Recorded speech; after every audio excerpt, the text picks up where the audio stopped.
Hello, everyone, and welcome back to Irish Football Fan TV. It's Paul Tierney once again, and I'm joined by Gary Spain. And now we are on the transfer show. A lot has gone on in the last couple of days, a lot involved in the League of Ireland and across the water in England also. Gary, how are we again? Ready to go? All good, all set to go, yeah. Yeah, brilliant. We'll crack on with what we feel is the most interesting and a fantastic move for a very, very talented young player. Darragh Burns has just moved to MK Dons, confirmed on, I think, it was Monday evening for an undisclosed fee. He's already played a non-competitive friendly for them last night, and from the looks of the Twitter feed, he done very well. Gary, a big move for a young player, and looks like he's going to get a lot of game time. Yeah, it would be great to see. I mean, it is a big move. He's a young player. He's a very talented player.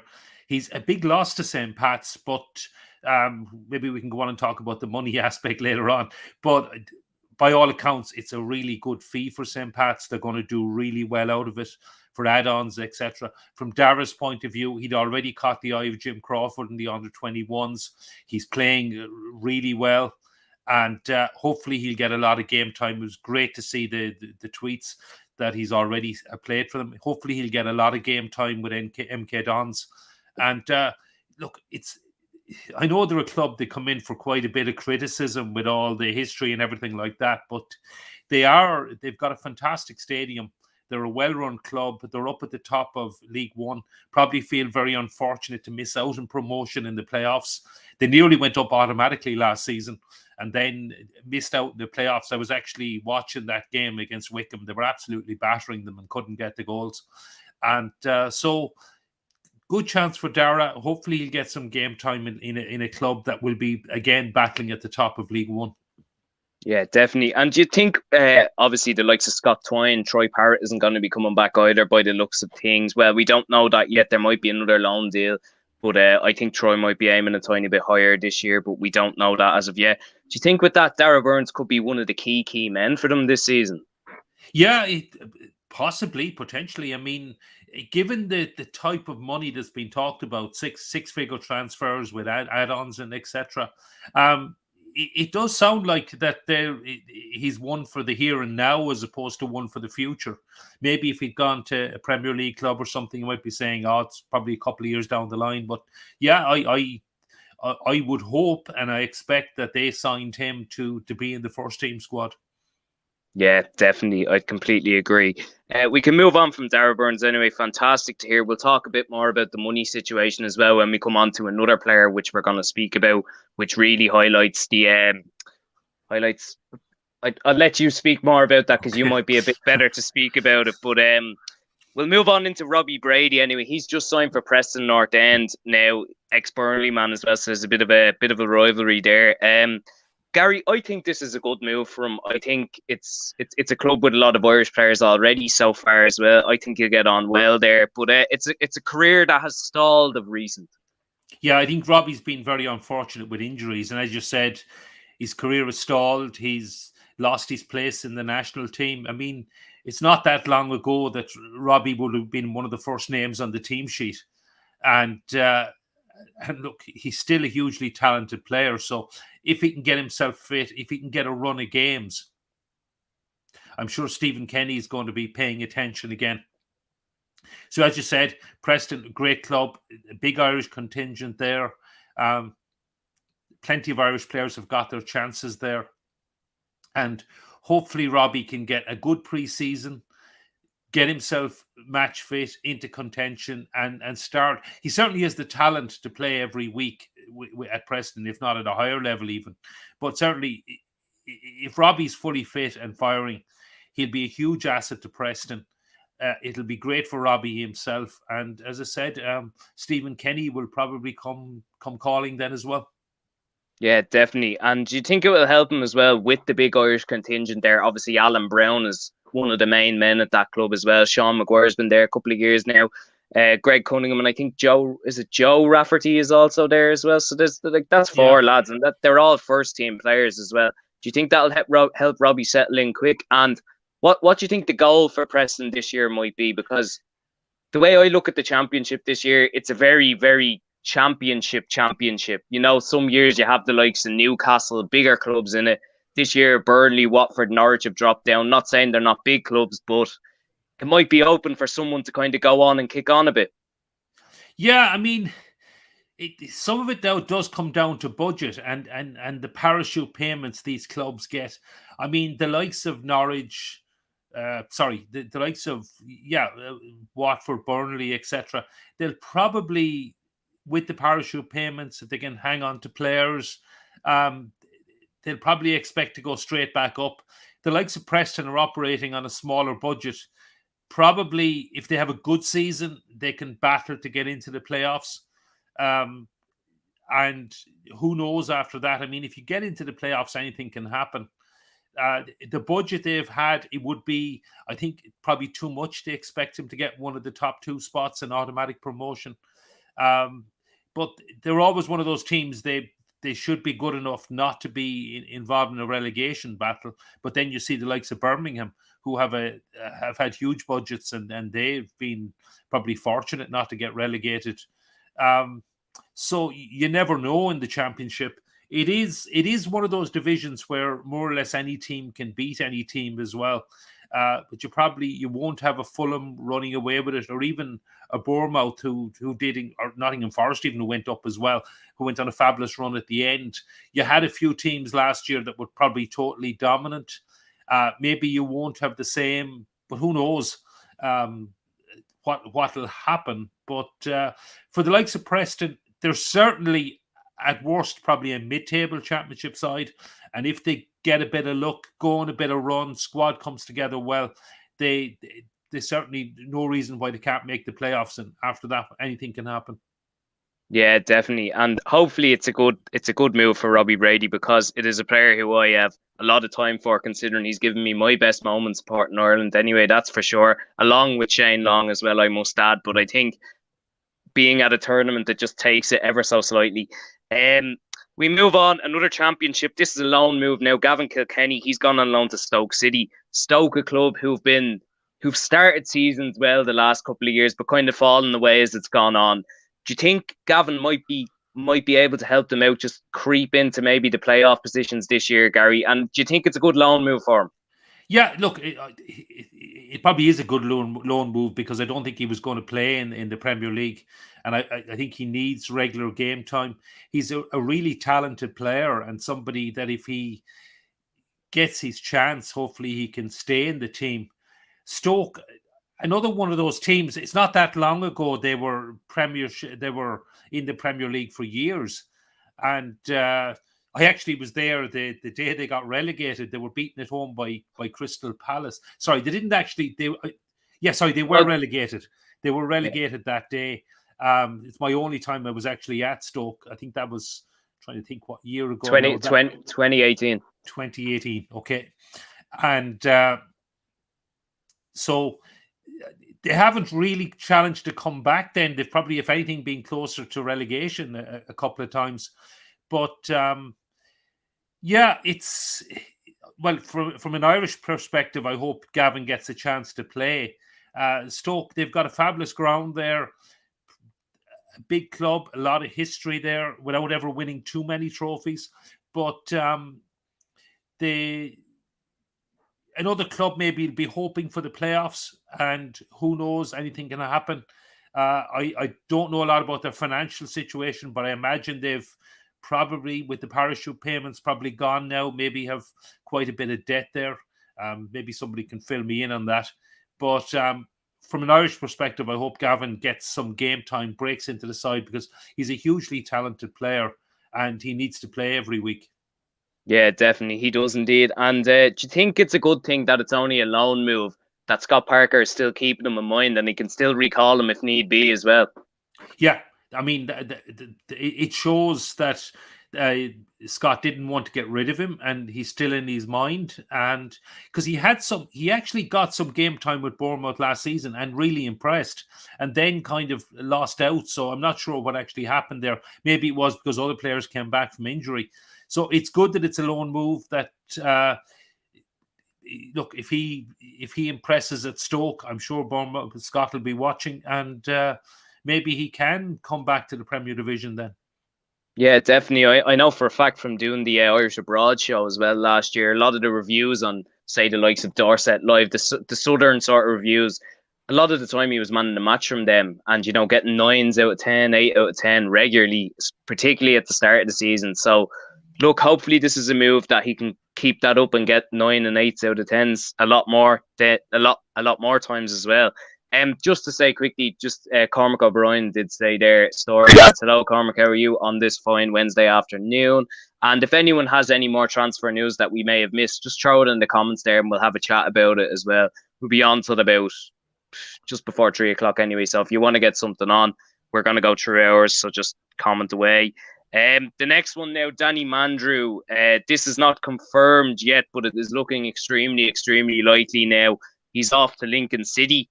The rumour is it's going to be in and around 30k, which was, from what I heard from Dan McDonnell, the original release clause. Now, Gary, that seems a bit low for me. I don't know how you feel about it, but we'll let you go into it.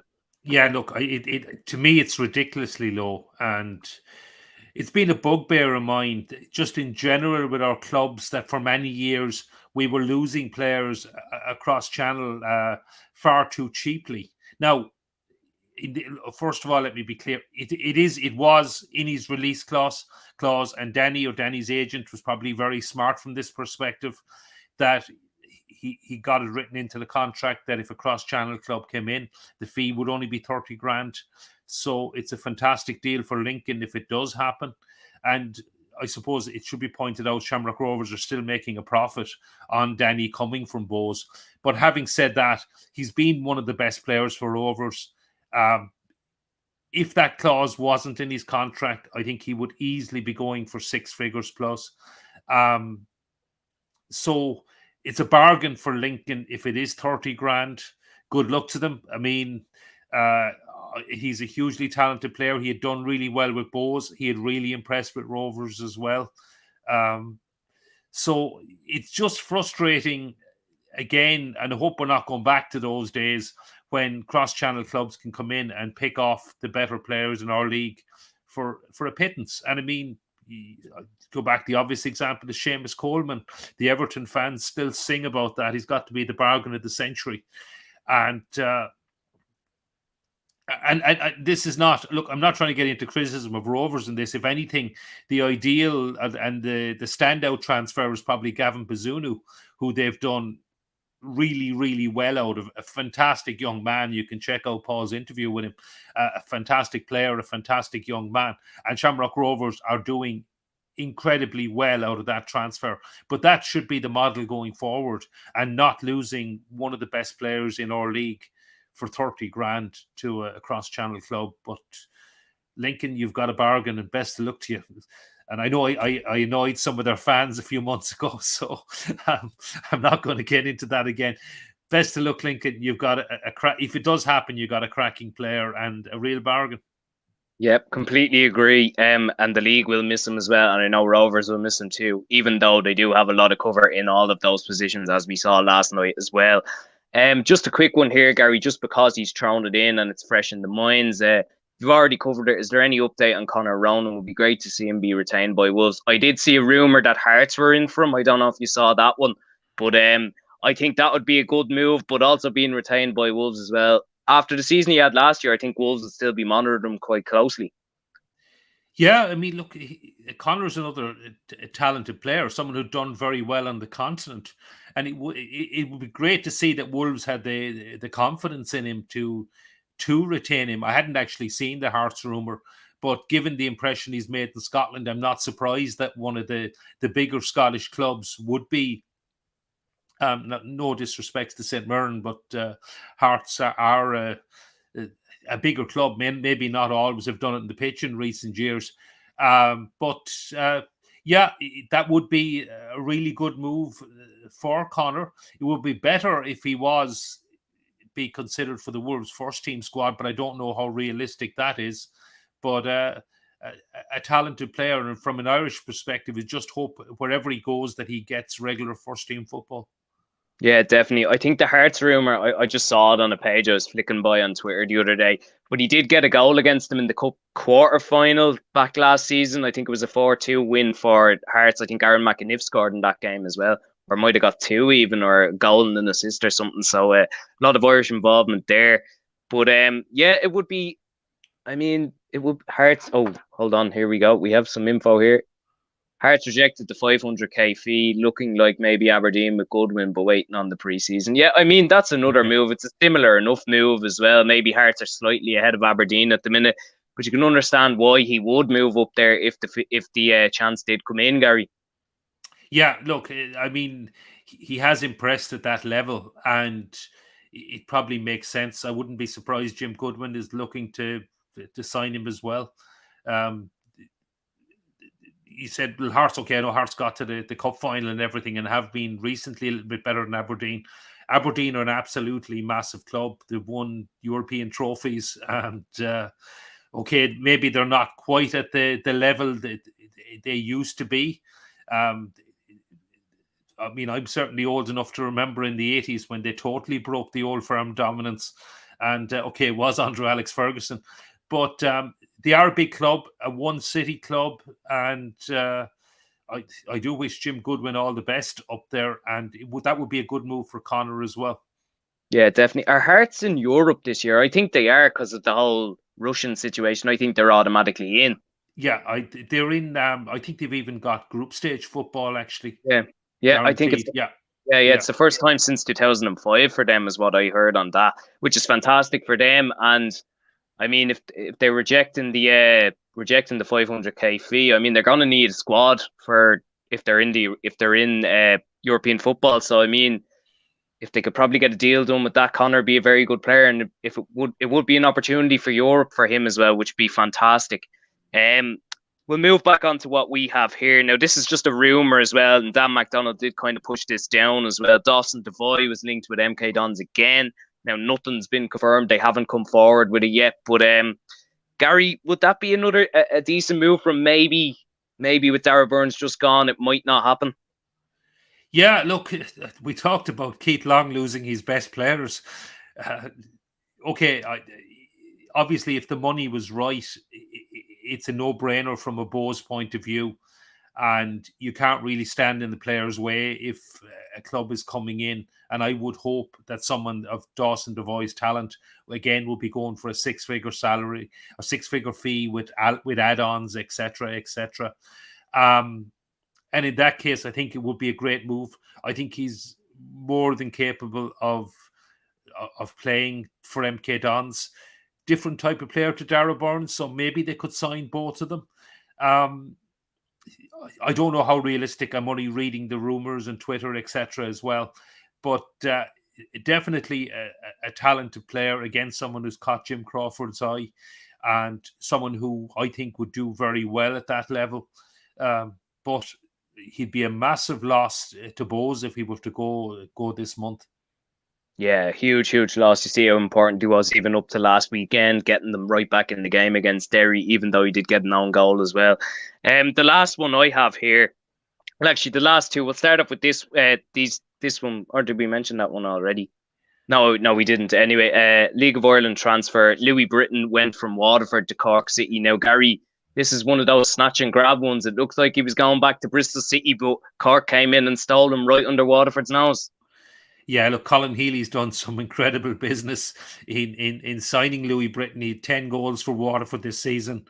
A great signing for Cork City. Huge loss for Waterford. He's going to be tough to replace. And look, what can you say about him? He came on loan.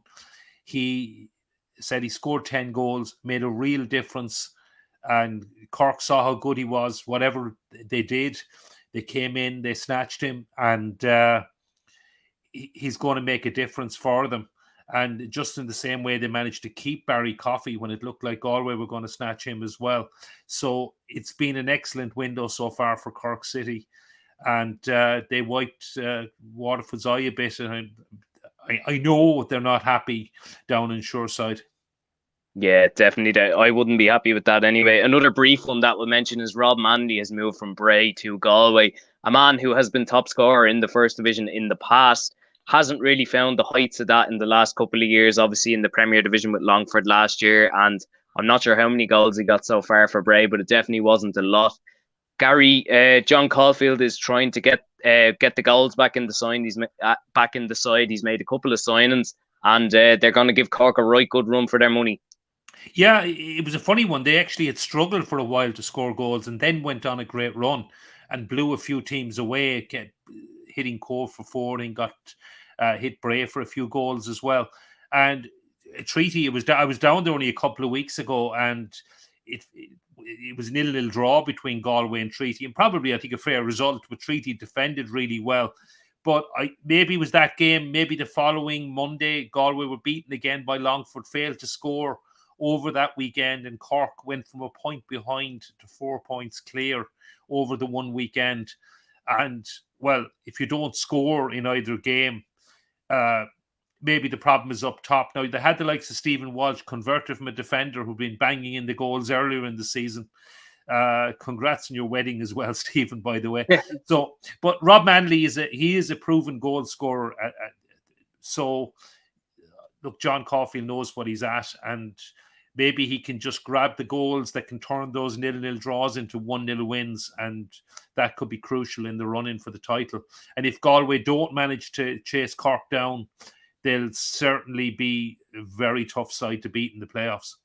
Yeah, 100%. And our last one, the last move I have here, now you mentioned this one before we started, Ryan Graydon has made the move from Longford Town to Derry City. This is Derry maybe shoring up going into the European season. And also Ryan Graydon did play with Brandon Kavanagh and Brian Maher at Bray as well. So that could have been a factor in getting him up to the Brandywell. Yeah, look, he's a really talented player. I've seen Longford a couple of times this season against Treaty. And he's definitely one of their better, if not their best players. So we're actually playing them on Friday night. So I'm delighted he won't be at the Markets Field. And yeah, look, a good signing for Derry. If he's on his game, if he's playing well, he can definitely do it in the Premier Division. And he's a good player to have in their squad. So I don't know what the fee involved, etc. But Longford are one of those clubs. They're doing really well in the first division for the budget they have. They're fourth in the table. They're ahead of the likes of Wexford and Treaty, although we don't have big budgets either.